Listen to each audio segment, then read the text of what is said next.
Halo, apa kabar Anda semua? Saya Resmino Arif dari Forum News Network. Senang sekali bisa kembali menjumpai Anda dan tentu saja karena saya akan ngajak Anda ngobrol dengan Bung Rocky Gerung. Bung Rocky, apa kabar? Anda sehat? Itu kelihatannya t-shirtnya asik tuh. Sehat. Ya. Oh ya, ini t-shirt tentang kopi. Jadi kita perlu refleksikan dengan cara minum kopi. Karena banyak kekacauan di negeri ini disebabkan karena orang jarang minum kopi, kira-kira itu. Kopi itu artinya komando pikiran. Oh, kopi itu kopi artinya komando pikiran. Asik. Tapi kalau Anda mau ngopi, Anda mesti sebenarnya akan lebih keren kalau Anda punya lahan sendiri, nanam sendiri gitu, kayak pemuda Muhammadiyah yang baru dapat lahan dari Pak Jokowi. Itu lahan dari, ngapain presiden kok bagi-bagi lahan? Lahan kan nggak boleh dikuasai negara tuh. Lahan harus dimiliki oleh rakyat, oleh mereka yang tidak punya lahan. Tapi kalau pemuda dapat lahan itu agak aneh tuh kan. Apa urusannya kepemudaan dengan lahan kan? Itu juga saya mau tanya-tanya dulu tuh ke Google tuh, apa urusannya tuh. Dan mungkin sekali Pak Jokowi memang menginginkan agar supaya pemuda itu jangan demo di jalan, bajak-bajak sawah aja tuh. Jadi ini bagian juga dari upaya untuk kemarin kita bicara tentang politics of exclusionary itu. Nah, ini politik of inclusionary. Ada yang di-exclude, ada yang di-include itu. Kalau FPI pemudanya itu di-exclude. Kalau Muhammadiyah pemudanya di-include, dimasukkan. Ada yang diusir, ada yang dimasukkan tuh. Nah, itu sebetulnya cara rejim untuk membelah masyarakat. Jadi pemuda sekarang terbelah hanya karena urusan tanah itu. Kira-kira begitu. Jadi ini yang orang sering sebut sebagai stick and carrot gitu ya. Nah, itu dia tuh. Ada yang dicambuk, ada yang dikasih makanan, ada yang digetok palanya, ada yang dikasih wortel tuh. Jadi itulah. Tapi itu kalau dalam partai politik oke, tapi kalau pemuda, anak muda itu kan, pemuda itu kan dasarnya melawan, bukan tunduk tuh. Jadi kalau dapat tanah itu pasti tunduk karena nanti lupa demo cuman cangkul-cangkul doang gitu kira-kira. Gitu kira-kira uraian awalnya. Tapi ini pemuda Muhammadiyah ini bukan hanya dapat tanah loh. Ketua umumnya sebelumnya sama Menteri Negara BUMN Erick Thohir diangkat jadi komisaris di Istaka Karya. Ini pemuda Muhammadiyah. Sementara Ikatan Mahasiswa Muhammadiyahnya ketua umumnya itu jadi komisaris di Angkasa Pura Hotel. Jadi saya tapi teringat ini anak-anak mudanya menerima begitu dan saya menduga ini dengan senang hati. Sementara seniornya itu kan kita ingat pada waktu reshuffle kabinet ya, sekretaris umum dia Abdul Muti kan menolak untuk jadi Wamen Mendikbud meskipun sebelumnya bersedia itu. Ini ada dua kontras nih dan saya kira jadi menarik ini ketika anak mudanya lebih kompromi sementara yang tua jauh lebih bisa menjaga jarak. Itu ajaibnya tuh, anak muda mestinya ada di luar kekuasaan, justru seniornya yang di luar kekuasaan tuh. Jadi kan kita mau coba cerna soal ini, dapat tanah terus dijadiin komisaris. Ya itu artinya jadi tim sukses kan Erick Thohir kan punya ambisi buat jadi presiden. Itu ambisinya nggak ada soal. Mencari tim sukses juga nggak ada soal. Tetapi kita tahu bahwa pemuda Muhammadiyah ada dalam tradisi untuk mempertanyakan kekuasaan, bukan untuk mengawal kekuasaan itu. Jadi terlihat bahwa dengan mudah sebetulnya rejim itu bukan sekedar membelah pemuda. Ada FPI yang disingkirkan, ada Muhammadiyah, pemuda Muhammadiyah yang dimasukkan. Tapi juga di dalam Muhammadiyah sendiri ada yang orang semacam Din, Busro, segala macam yang sebetulnya senior, tapi dianggap sebagai pengganggu kekuasaan. Yang seharusnya justru pemudanya mengikuti seniornya, yaitu mengganggu kekuasaan. Kan kekuasaan mesti diganggu oleh yang muda, masa justru yang senior masih mengganggu kekuasaan. Jadi ada paradoks sebetulnya di dalam perpolitikan kita tuh. Nah, saya ingat dulu pemuda itu disatu padukan oleh Orde Baru ke dalam satu wadah namanya KNPI itu. Itu yang dulu disebut dalam teori korporatisasi negara tuh. Negara menyerap kekuatan peluang-peluang kritis lalu ditukar tambah dengan jabatan. Karena dianggap kalau masuk KNPI itu udah pasti berakhirnya di DPR, udah pasti jalan itu tuh. Lalu KNPI mereformasi diri lalu menjadi agak majemuk. Justru sekarang politik inkorporasi itu, politik memasukkan itu melalui pemuda Muhammadiyah tuh. Dan ini sebetulnya sinyal bahwa masih terhubung dengan yang kemarin, politik Islam itu diaduk-aduk tuh, ada yang di-exclude, ada yang di-include. Jadi jelas terlihat bahwa kekuatan Islam memang potensial untuk jadi lawan politik, dan karena itu harus diaduk-aduk, dan ini diaduk dengan tanah dan diaduk dengan jabatan komisaris.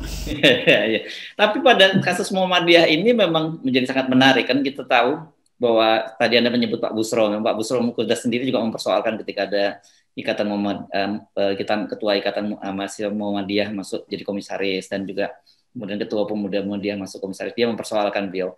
Dan tentu saja kalau kita ngomongin soal Muhammadiyah ini, kita nggak lupa ada ketua Muhammadiyah 2 periode, Din Samsudin, yang sekarang sangat sangat kritis terhadap pemerintahan bersama dengan kami dan juga berbagai kelompok-kelompok lain, kan selalu Din hadir. Dan saya kira ini kan memang sifat dari Muhammadiyah yang selama ini relatif lebih mandiri dan bisa berjarak dengan kekuasaan. Iya, itu mungkin kalau kita pelajari sejarah dunia, ketika kekuasaan memburuk menjadi otoriter, pemuda itu yang menantang di seluruh dunia begitu. Ketika kekuasaan berupaya untuk memonopoli seluruh sumber daya, justru pemuda yang menghalanginya. Ini di Indonesia paradoksnya justru yang terjadi. Jadi saya mungkin masih harus berpikir lagi nih, apa sebetulnya yang terjadi dalam masyarakat ini sehingga kalangan intelektual Muhammadiyah itu dididik dengan kemampuan metodologi yang kuat gitu untuk membaca arah politik. Lalu kenapa ikut di dalam arus yang sebetulnya sedang membusuk? Dan kan itu yang saya anggap bahwa dulu Kiai Ahmad Dahlan memilih untuk mendirikan sekolah agar supaya bangsa ini terbebas dari kedunguan gitu. Bayangkan misalnya kalau Kiai Ahmad Dahlan dulu yang sebagai pemuda itu memilih untuk jadi komisaris itu, maka nggak ada 180 universitas Muhammadiyah di Indonesia, nggak ada 5 juta guru di Indonesia. Tapi Ahmad Dahlan memilih untuk menjadi edukator, menjadi public educator itu. Karena itu dia mendirikan Muhammadiyah itu dengan misi pendidikan. Dia tidak memilih untuk menjadi maklar di dalam perpolitikan tuh. Jadi kita ingat Muhammadiyah selalu dalam pengertian kebersihan berpikir, ketenangan menganalisis, batin yang jujur gitu. Nah ini mulai terlihat ada penyimpangan. Saya terpaksa menyebut penyimpangan karena semua orang, semua anak muda tahu bahwa rejim ini sedang berupaya untuk menyelamatkan diri dari kebusukan-kebusukan. Lalu dicarilah Tensoplas yang namanya Pemuda Muhammadiyah untuk nempel borok. Saya pakai istilah itu untuk memperlihatkan bahwa luka yang dibuat oleh rejim, biarkan itu terbaca, jangan ditutupi oleh kebersihan mental pemuda tuh. Jadi saya menyesalkan, saya memberi kritik aja tuh. Tentu Muhammadiyah punya hak untuk bikin segala macam argumentasi bahwa ini adalah demi kemaslahatan organisasi. Ya tapi poin kita adalah moral standing dari Muhammadiyah itu bukan di kekuasaan, itu maksud saya. Oke. Kalau kita lihat sebenarnya ini bukan sikap Muhammadiyah. Kenapa? Karena kalau sikap Muhammadiyah kan kita tadi sebut ada seorang sekretaris umum Abdul Muti yang menolak untuk menjadi Wamendikbud pada waktu itu. Artinya kan sebenarnya jabatannya jauh lebih tinggi lah dibandingkan komisaris-komisaris yang ini perusahaan-perusahaan kecil seperti Istaka Karya, kemudian Angkasa Pura Hotel. Ini kan sebenarnya ya ini permen ya permen apalah ya, permen murahan lah, dia permen warung itulah permen ya permen warung gitu Anda. Nah dan kemudian tadi saya menyebut Muhammadiyah ini relatif mandiri. Kenapa? Karena disebut amal usaha Muhammadiyah, orang menyebutnya begitu kan, yang ada tadi sebut sekolah, kampus, universitas, rumah sakit dan sebagainya. Itu luar biasa. Dan kita ingat beberapa waktu yang lalu kan Muhammadiyah sangat keras akan menarik dana-dananya sekian triliun, saya lupa angkanya berapa, sangat besar dari Bank Syariah gitu, karena dan ketika Bank Syariah melakukan merger. Jadi betul-betul sebenarnya menurut saya ini sikap yang diambil oleh pemuda maupun mahasiswa Muhammadiyah ini tidak mencerminkan Muhammadiyah secara keseluruhan. Ya, itu yang saya maksud. Yang saya maksud adalah kita mesti tahu bahwa permainan kekuasaan akhirnya masuk di dalam upaya untuk menggerogoti moral dari pemuda Pancasila atau Muhammadiyah secara keseluruhan. Tentu saya nggak sebutkan ini Muhammadiyah punya bahwa Muhammadiyah sebagai organisasi mau masuk ke dalam kekuasaan. Tapi saya menduga bahwa di dalam satu keranjang apel tidak semuanya sehat. Ada aja apel yang mulai membusuk gitu kan. Dan bagian itu sebetulnya yang diintip oleh kekuasaan tuh. Dibujuk, dipersuasi, atau ya kita tahu lah dalam semua organisasi kepemudaan pasti ada aktivitas intelijen di dalam, ada vested interest yang ditanamkan di situ. Jadi terbaca sebetulnya bahwa rejim berupaya untuk menggerogoti kesehatan kebun apel dari Muhammadiyah ini dengan mengumpankan ada apel yang tidak sehat di dalam keranjang itu. Tapi publik tahu bahwa Muhammadiyah secara organisasi dan secara ide selalu ingin menegakkan dalil yang biasa diucapkan di dalam himne dia itu, yaitu menunggu pencerahan itu. Jadi sang pencerah itu. Dan bagian itu yang kita ingin lihat sebetulnya. Kalau pemuda tergiur dengan kekuasaan, maka tidak mungkin ada cahaya pencerahan, karena kekuasaan di istana itu betul-betul cahaya gelap itu. Jadi saya menganggap bahwa pemuda Muhammadiyah harusnya datang untuk menerbitkan matahari sesuai dengan simbol Muhammadiyah, yaitu memancarkan cahaya, itu memberi pencerahan, bukan ikut dalam kegelapan kekuasaan. Jadi soal-soal semacam ini yang jadi pertanyaan publik sebenarnya, karena publik menginginkan ada generasi baru yang bisa menuntun ulang bangsa ini keluar dari gorong-gorong, bukan justru masuk sembunyi di gorong-gorong. Apalagi kalau cuma permen warung itu ya, itu kadang-kala atau permen di supermarket yang karena nggak ada kembalian tuh dikasih permen kan gitu kan. Oke. Satu yang sering saya baca, satu petuah dari Ahmad Dahlan yang luar biasa di Muhammadiyah itu bunyinya Bung Rocky, disebutnya hidup-hidupilah Muhammadiyah, jangan cari hidup di Muhammadiyah. Wah, itu luar biasa banget gitu ya. Yes. Nah, tetapi dalam situasi sekarang ini saya kira kan sangat serius ketika yang di gerilya itu pemudanya. Dan kenapa? Karena ke depan pemuda-pemuda ini kan akan menjadi pimpinan-pimpinan Muhammadiyah. Jadi artinya kalau sejak muda mereka udah berhasil di gerilya oleh kekuasaan, kan kita bisa membayangkan apa yang terjadi pada Muhammadiyah di masa depan. Yaitu hidupkan Muhammadiyah, jangan cari hidup dari Muhammadiyah. Tapi bagian itu yang justru diintai oleh kekuasaan. Sehingga yang dimaksudkan oleh Ahmad Dahlan bahwa bangsa ini harus tumbuh dengan filosofi itu justru dibatalkan hari ini. Karena tentu saja Ahmad Dahlan tidak sedang berpikir bahwa menghidupkan Muhammadiyah adalah dengan menjadi komisaris, kan bukan itu kan maksudnya. Jadilah komisaris di Muhammadiyah supaya Muhammadiyah hidup secara mandiri, itu bukan menempelkan diri pada kekuasaan. Tapi sekali lagi saya menganggap bahwa negara ini memang sedang mengacak-acak bahkan generasi mudanya tuh. Nah, yang saya sesalkan generasi muda mau diacak-acak gitu.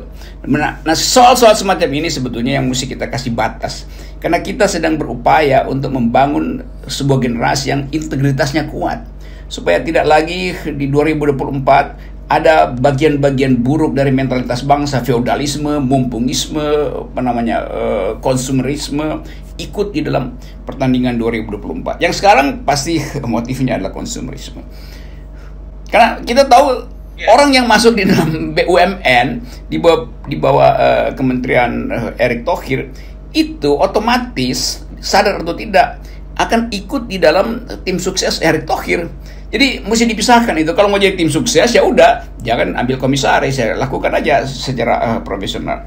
Tapi gula-gula komisaris ini yang membuyarkan kemampuan kita untuk melihat secara jernih masalah kita sebagai bangsa itu. Nah, bahayanya lagi orang yang kebanyakan makan gula itu nanti diabetes sehingga nggak bisa bergerak, kegemukan itu di situ. Oke. Jadi kembali ke seperti diskusi. Ini kelihatannya memang tanpa kita sengaja topik ini menjadi serial dari topik-topik yang kita bahas kemarin ya tentang masa depan politik Islam di Indonesia. Ya. Jadi ujung dari pembicaraan semacam ini, orang melihat ada desain yang sistematis untuk melemahkan politik Islam itu. Dan Muhammadiyah ada di depan di dalam urusan politik Islam yang basisnya adalah nilai. Ada di depan dalam urusan politik Islam yang sifatnya kritis. Kan tokoh-tokoh Muhammadiyah yang ada di partai politik itu kan datang dari tradisi pemikiran intelektual yang kuat di dalam Universitas Muhammadiyah, bahkan di sekolah-sekolah. Datang dari kecermatan untuk membaca keadilan sosial karena peka terhadap problem ketidakadilan. Ada dibuat sekolah, didirikan rumah sakit segala macam tuh. Jadi bagian ini yang disayangkan, jangan sampai Muhammadiyah dikenang hanya sebagai penerima permen di supermarket karena nggak ada kembalian itu. Nah, kita mau lindungi sebetulnya apa yang dimaksudkan secara etis oleh Kiai Ahmad Dahlan, yaitu bahwa tegakkan kebenaran, beri cahaya pada bangsa ini, terbitkan matahari, dan upayakan agar supaya bangsa ini tumbuh sebagai bangsa yang sehat secara batin dan bersih secara moral. Kan itu fungsinya tuh. Dan itu ada di dalam seluruh kurikulum pendidikan Muhammadiyah. Yes. Nah, saya kira bukan hanya kita yang risau, bukan hanya Anda yang risau atau saya yang risau, karena orang senior Muhammadiyah seperti Gus Romo Kuda sendiri juga menyatakan kerisauannya. Jadi saya kira melalui forum ini kita semacam ikut mengingatkan kembali gitu. Dari sisi pemuda itu bahwa memang tidak pada tempatnya pemuda itu menjadi bagian dari mendukung rezim kekuasaan gitu. Harusnya mereka mengkritisi kekuasaan, dan kemudian dari sisi Muhammadiyah yang selama ini memang selalu kritis dan berjarak dari kekuasaan kan. Saya kira masih ada waktu bagi teman-teman pemuda Muhammadiyah. Saya sering sekali bertemu dengan tokoh-tokoh Muhammadiyah, universitas, saya ceramah macam-macam di situ. Jadi saya menduga bahwa ada semacam kecelakaan moral yang masih bisa diperbaiki itu oleh teman-teman yang udah keburu masuk tuh, supaya melihat peluang bahwa besok pagi sang surya harus diterbitkan kembali oleh pemuda Muhammadiyah itu. Semoga itu terjadi. Yes, baik. Terima kasih, Bung Rogi. Oke.